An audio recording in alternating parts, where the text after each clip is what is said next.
ગુજરાત પ્રદેશ કોંગ્રેસ સમિતિ સૂચના મુજબ સંગઠન સર્જન અભિયાન અંતર્ગત ગુજરાત તમામ જિલ્લાઓ પ્રદેશ કોંગ્રેસ સમિતિ દ્વારા પ્રભારીઓ નિયુક્ત કરવામાં આવ્યા છે। આ તમામ પ્રભારી પોતાના જિલ્લાઓમાં તાલુકા તેમજ શહેર પ્રમુખો માટે પ્રદેશ કોંગ્રેસ સમિતિ હોદ્દેદારો બનાવવા ઈચ્છુક ઉમેદવારો સાંભળશે।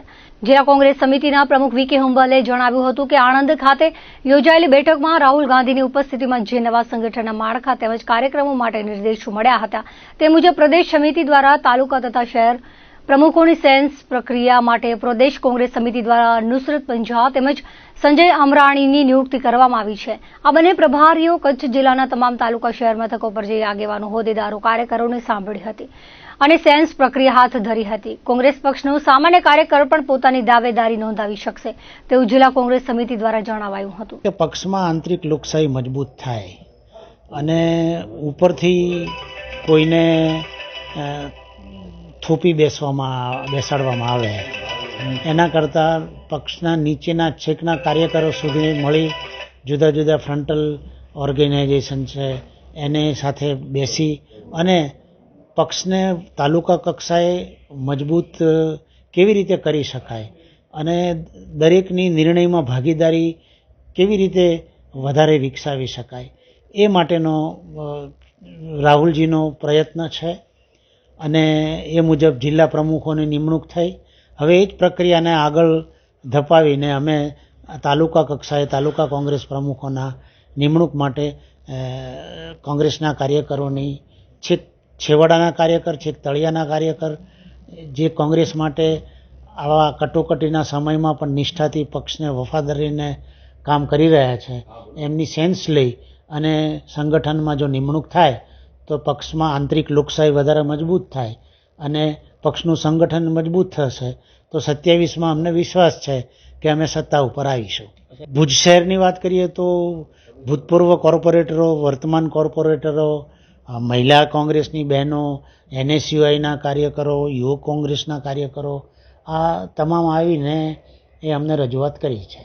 ભુજ તાલુકા કોંગ્રેસના પ્રમુખ અને શહેર પ્રમુખના તેમજ જુદા જુદા પાંચ સેલના હોદ્દેદારો માટેની સેન્સ લેવા માટે અમારા પ્રદેશના નિરીક્ષકોશ્રીઓ અહીં આવેલા નુસરતભાઈ પાંજા સાહેબ અને સંજયભાઈ ઉમરાણી સાહેબ આ પ્રદેશના નિરીક્ષકો અહીં આજે ભુજ મધ્યે આવી અને ભુજના તમામ તાલુકા અને શહેરના આગેવાનો કાર્યકરો જુદા જુદા સંગઠનોને સાંભળી અને શું કરવું જોઈએ પ્રમુખના નામ માટેની ચર્ચાઓ થઈ, સંગઠનને મજબૂત બનાવવા માટેની ચર્ચાઓ થઈ અને બધાના અભિપ્રાયો માગ્યા।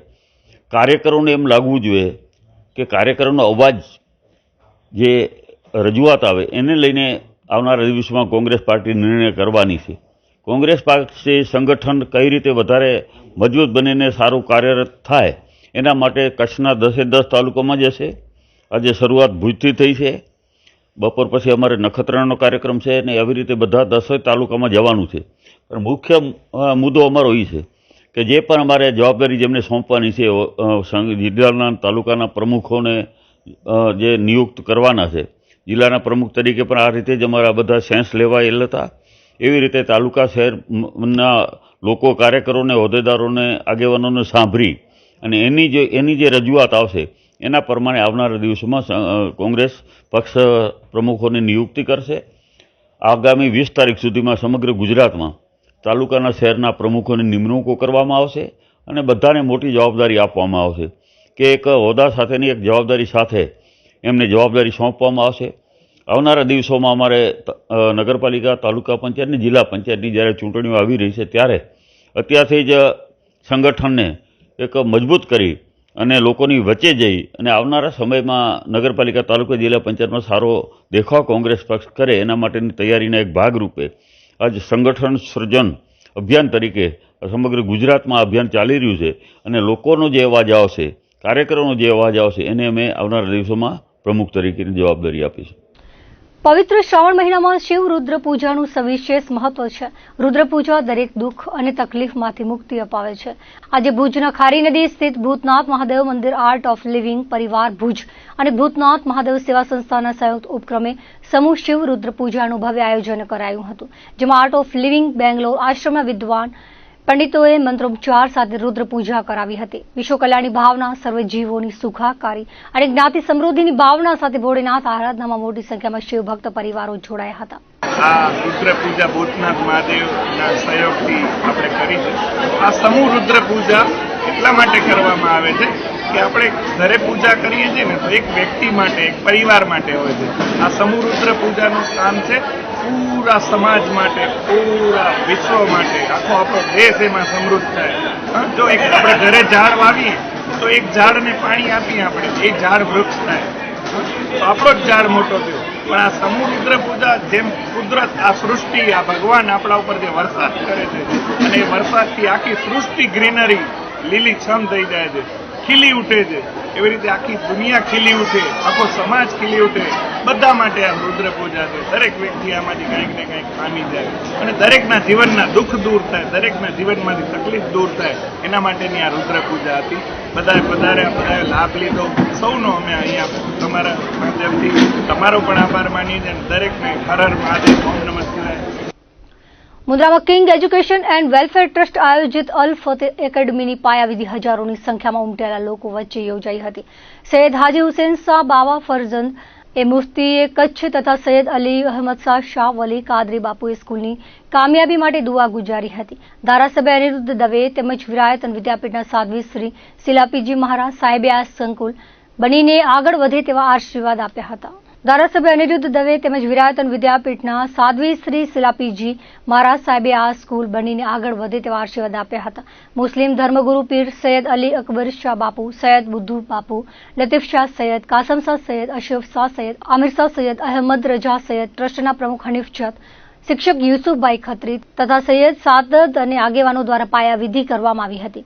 આ કાર્યક્રમમાં અનવર શાહ સૈયદ અને બાપુ અખિલ કચ્છ સુન્ની મુસ્લિમ હિતરક્ષક સમિતિના પ્રમુખ હાજી સલીમ જત, ઉપપ્રમુખ હાજી ઇબ્રાહીમ હોલે પોત્રા, પૂર્વ પ્રમુખ અબ્દુલ રાયમા, આગેવાનો હાજી ઝુમા રાયમા, ઇકબાલ મંદરા, રહીમ ખત્રી, હાજી મોહમ્મદ આગરિયા, જિલ્લા શિક્ષણ સમિતિના પ્રમુખ વિરમ ગઢવી, મુન્દ્રા તાલુકા પંચાયતના પ્રમુખ મહેપતસિંહ જાડેજા, ધર્મેન્દ્ર જેસર, દિલીપ ગોર, મુન્દ્રા તાલુકા ભાજપના પ્રમુખ શક્તિસિંહ જાડેજા, મુન્દ્રા તાલુકા કોંગ્રેસના પ્રમુખ વિરમ ગઢવી, શહેર કોંગ્રેસ પ્રમુખ દેવેન્દ્રસિંહ જાડેજા, હરેશ મોથારિયા, કાનજી સોંદરા, અનવર ખત્રી તથા કચ્છભરમાંથી સમાજના લોકો અને આગેવાનો પરિવારો સાથે હજારોની સંખ્યામાં ઉપસ્થિત રહ્યા હતા. કિંગ એજ્યુકેશન એન્ડ વેલફેર ટ્રસ્ટના પ્રમુખ હનીફ જત, ટ્રસ્ટીઓ ફારૂક જત, યુસુફ ખત્રી સાથે સતત કાર્યક્રમને સફળ બનાવવા પંકજ ગોરે જહેમત ઉઠાવી હતી.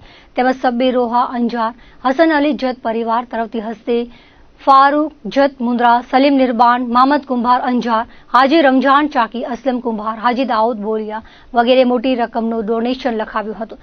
કાર્યક્રમનું સંચાલન અશરફ મેમણ, સિકંદર રાયમા, ઇમ્તિયાઝ મોયડા, સિરાજ મલેક અને યુસુફ ખત્રી શિક્ષક દ્વારા કરવામાં આવી હતી. આભાર વિધિ મુન્દ્રા નગરપાલિકાના વિરોધ પક્ષના નેતા ઇમરાન જત દ્વારા કરવામાં આવી હતી. મુન્દ્રાના ડાક બંગલાની બાજુમાં king education and welfare trust સંચાલિત અલ ફતેહ અકાદમીનો પાયાવિધિ સમારોહ યોજાયો હતો. આ સમારોહ પ્રસંગે પીર અલી અહેમદ શાહ વલી કાદરીએ સ્કૂલના આયોજકોને આશીર્વાદ સાથે શુભેચ્છાઓ પાઠવી હતી. અનિરુદ્ધ દવેએ આ પ્રસંગે કચ્છી ભાષામાં વક્તવ્ય આપ્યું હતું કે ગુજરાત સરકારે ગરીબ પરિવારની દીકરીઓને ભણાવવા અનોખી પહેલ કરી છે. ગુજરાત સરકાર ગરીબ પરિવારની દીકરીઓને ભણાવવા આર્થિક સહયોગ આપતી રહે છે. તેમણે અલ ફતેહ અકાદમીના હનીફ જત અને તેમની સમગ્ર ટીમને આ વિદ્યા મંદિરના નિર્માણ કરવા બદલ અભિનંદન સાથે શુભેચ્છાઓ પાઠવી હતી. તેમણે સમાજમાં કોમી એકતા અને સદભાવનાની આવશ્યકતા છે. ભારતમાં વિવિધતામાં એકતા છે અને એકતામાં અનેકતા છે. તેમણે ભારતના ઓપરેશન સિંદૂરમાં અગત્યની ભૂમિકા ભજવનાર સોફિયા કુરેશીની રાષ્ટ્રપ્રેમની વાત કરી હતી. દેશના ભવિષ્ય માટે શિક્ષણ જરૂરી છે. તેમણે મત માટે નહીં પણ સદભાવના માટે વાત કરી હતી. વૃક્ષોનું નિકંદન ન કરજો, વૃક્ષ વાવજો અને પર્યાવરણની જાળવણી કરવા જણાવ્યું હતું. તેમણે શાકાહારી જીવન અપનાવવા જણાવ્યું હતું. સબકા સાથ સબકા વિકાસની વાત કરી હતી. ટ્રસ્ટ દ્વારા અહીં સરકારી જમીન નહીં પરંતુ પ્રાઇવેટ જમીન એટલે કે દાતાઓને ભેગા કરી અને સમાજના વિકાસ માટે અહીં શાળાનું નિર્માણ થવા જોઈએ. શિક્ષણ એ જ સંસ્કાર, સદભાવ અને રાષ્ટ્રના નિર્માણમાં ઉપયોગી છે. આપણા દેશના તત્કાલીન રાષ્ટ્રપતિ અબ્દુલ કલામ પણ શિક્ષણ મેળવી અને આગળ આવ્યા. તો એ અબ્દુલ કલામજી જ્યારે આગળ આવ્યા તો એના મૂળમાં શિક્ષણ હતું. દેશના મહાન વૈજ્ઞાનિક પણ થયા અને દેશના રાષ્ટ્રપતિ પણ છે. તો આ ગણપતિ સમાજની અંદર શિક્ષણનો વ્યાપ વધે, દીકરા દીકરી ભણે અને દેશના વડાપ્રધાન માનનીય નરેન્દ્રભાઈ મોદી સાહેબ એ પ્રકારે દીકરીઓને ભણાવવા માટે, ગરીબ લોકોને ઉપયોગી થવા માટે જે કંઈ પણ યોજનાઓ આપે છે, દીકરા દીકરીઓને લાભ મળે એના માટે પણ મેં ભલામણ કરેલી છે. અને આ સમાજમાં જો શિક્ષણ આવશે તો એ શિક્ષણને કારણે સ્વચ્છતા, સંસ્કારિતા, સદભાવના આ તમામ વસ્તુઓ આગળ વધશે અને યુગાંતરનું શિક્ષણ, આધુનિક શિક્ષણ મેળવશે.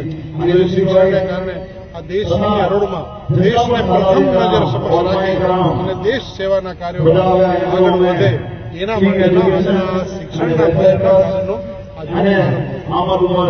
આજે ઐતિહાસિક પ્રોગ્રામ હતો મુન્દ્રા શહેરમાં 3/8/2025, જેની જાહેરાત તમે છેલ્લા 15-20 દિવસથી બધા સોશિયલ મીડિયામાં તેમજ છાપાઓમાં, ન્યૂઝપેપરમાં જોતા આવ્યા છો. એ ઐતિહાસિક ક્ષણ, એ ઐતિહાસિક ઘડી, એ મુબારક દિવસ આજે છે જ્યારે આપણી શાળા અલ ફતેહ એકેડમીની પાયાવિધિનું શરૂઆત કરવામાં આવી છે. આ એક નાનકડી શરૂઆત છે. આના ઉપર એક મોટું શિક્ષણ સંકુલનું બાંધકામ કરવામાં આવશે.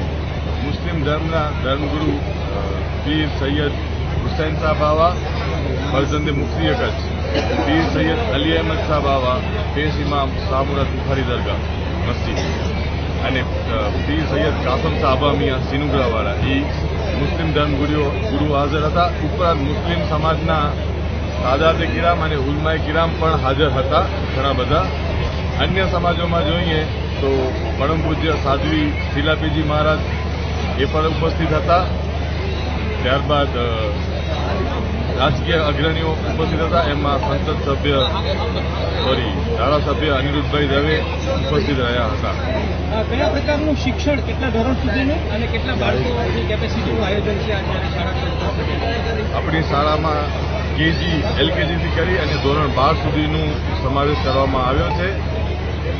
1000થી વધારે વિદ્યાર્થીઓની ક્ષમતા ધરાવતું સંકુલ આપણે તૈયાર કરી રહ્યા છીએ. મારું તો સૌપ્રથમ સપનું હતું કે મારો એકનો વિકાસ ન થવો જોઈએ, મારી સાથે સાથે મારા સમાજના હરેક વ્યક્તિનો વિકાસ થવો જોઈએ. એના માટે અમે સ્વપ્ન સેવ્યું હતું અને આ સ્વપ્ન આજે જ્યારે પૂરું થવા જઈ રહ્યું છે ત્યારે હું એ લફ્ઝોમાં બયાન કરી નથી શકતો કે મને જે દિલમાં ખુશી થઈ રહી. મુન્દ્રા તાલુકા મુસ્લિમ સમાજની જે આપણે કહીએ ને કે દિલમાં જે અરમાન હતો તે અરમાન આજે પૂરો થવા જઈ રહ્યો છે. એ મારો એક વિચાર હતો, એવો વિચાર દરેક વ્યક્તિના મનમાં હતો, પણ હિંમત કોઈ કરતો નહોતો. જ્યારે અમારી ટીમ, યુવા ટીમે, કિંગ એજ્યુકેશન અને વેલફેર ટ્રસ્ટે જ્યારે હિંમત કરી ત્યારે આજે તમે જોઈ શકો છો કે આજે અહીંયા આ પંડાલ છે જે એ પણ ટૂંકો પડવા લાગી ગયો એમના માટે. એટલે લોકોએ દિલથી વધાવ્યું છે આ પ્રોગ્રામને. તેના માટે દરેક વ્યક્તિનો હું આભાર માનું છું. વ્યક્તિનો વિકાસ ત્યારે જ શક્ય બનશે જ્યારે વ્યક્તિ એજ્યુકેટેડ થશે, એ ઇલ્મ હાસિલ કરશે, એજ્યુકેશન હાસિલ કરશે, ત્યારે જ એનો વિકાસ શક્ય બનશે. વગર એજ્યુકેશનને વ્યક્તિનો વિકાસ થઈ શકતો નથી. માટે જ્યાં જ્યાં પણ દરેક વ્યક્તિ વસતા હોય એમને એમ જ એક જ સંદેશ છે કે 100% એજ્યુકેશન થાય એના માટે દરેક વ્યક્તિએ પ્રયત્ન કર્યો. શીલાપીજી મહારાજ સાહેબે બિરદાવ્યા, એક બહુ જ ખુશીની વાત છે. એમને કીધું કે આટલી નાની ઉંમરમાં આટલો મોટો દાન, તો એ તો કંઈ ન કહેવાય. કોઈકને ના કોઈક વ્યક્તિને પહેલ તો કરવી જ જોઈએ. હું જીવતો છું ત્યાં સુધી મારા પૈસા મારા કામના, મર્યા પછી મારા પૈસા મારા કંઈ કામના નહીં. એમ જ સમાજના દરેક વ્યક્તિએ સમજવું જોઈએ અને સમાજના વિકાસ માટે તન, મન અને ધનથી પ્રયત્નો કરવા જોઈએ. મારા પિતાજીનું એક જ સપનું હતું કે મુન્દ્રા તાલુકા મુસ્લિમ સમાજમાં સૌથી વધુ એજ્યુકેશન દીકરા તારા પાસે હોવું જોઈએ. મેં મારા પપ્પાનું સપનું પૂરું કર્યું તો મને ખબર છે કે મને એનો કેટલો ફાયદો મળ્યો. હું આજે આર્થિક રીતે બધી રીતે બરોબર છું, તેમ સમાજનો દરેક વ્યક્તિ આજે બરોબર થાય એના માટે અમારા જે પ્રયત્નની શરૂઆત થઈ છે અને ભવિષ્યમાં પણ એનાથી મોટા પ્રોજેક્ટો અમારા પાસે છે અને લઈને સમાજ માટે ઉપયોગી થશે. હાલ પવિત્ર શ્રાવણ માસ ચાલી રહ્યો છે. દરમિયાન જાહેરમાં વેચાતા માંસ, મટન, નોનવેજના વિરોધમાં મુન્દ્રામાં સમસ્ત હિન્દુ સંગઠન દ્વારા મામલતદાર કચેરી ધરણા યોજાયા હતા. સમસ્ત હિન્દુ સંગઠન શહેર અને તાલુકામાંથી લોકો ધરણામાં જોડાયા હતા. આ ધરણા દરમિયાન સમસ્ત હિન્દુ સંગઠનના આગેવાનોએ જણાવ્યું હતું કે હાલ પવિત્ર શ્રાવણ માસ ચાલી રહ્યો છે ત્યારે શહેર અને તાલુકાના ગ્રામ્ય વિસ્તારોમાં જાહેરમાં નોનવેજનું વેચાણ થઈ રહ્યું છે અને મંદિરની નજીક વેચાતા નોનવેજથી ભક્તોને પરેશાની થઈ રહી છે. હિન્દુ સંગઠન વતી માણેક ગઢવીએ જણાવ્યું હતું કે અગાઉ સમસ્ત હિન્દુ સંગઠન દ્વારા મુન્દ્રામાં મામલતદારને જીવદયા માટે આવેદનપત્ર અપાયું છે, પરંતુ આજ દિવસ સુધી અમલ થયો નથી. બાદમાં મુન્દ્રા મામલતદાર કલ્પનાબેન, નગરપાલિકા પ્રમુખ રચનાબેન જોશી, આસિસ્ટન્ટ ટીડીઓ રાહુલ પંડિત તેમજ તેમની ટીમ ધરણા સ્થળે પહોંચી હતી અને સંગઠન સાથે બેઠક યોજી હતી. સંગઠન આગેવાનો બંધ કરવા માંગ કરી હતી. મામલતદાર કલ્પનાબેને જણાવ્યું હતું કે સંબંધિત ફૂડ વિભાગના અધિકારી બહાર ગામ હોવાથી આવતીકાલે આવશે અને બાદમાં તાલુકા પંચાયત, તલાટી અને શહેરી વિસ્તારમાં નગરપાલિકા દ્વારા કામગીરી હાથ ધરાશે. અંદાજે પોણા કલાક સુધી બેઠક ચાલી હતી, પણ કોઈ નિર્ણય આવી શક્યો ન હતો. આ ધરણામાં હિન્દુ સંગઠન આગેવાનોએ નોનવેજના હાટડા બંધ કરી જીવદયા માટે વાત કહી હતી. તો દર્શક મિત્રો, આ હતા ત્યાર સુધીના કચ્છ ઉદય ટીવી સમાચાર. ફરી મળીશું નવા સમાચારો સાથે, નવી અપડેટ સાથે. ત્યાં સુધી મને રજા આપશો. નમસ્કાર.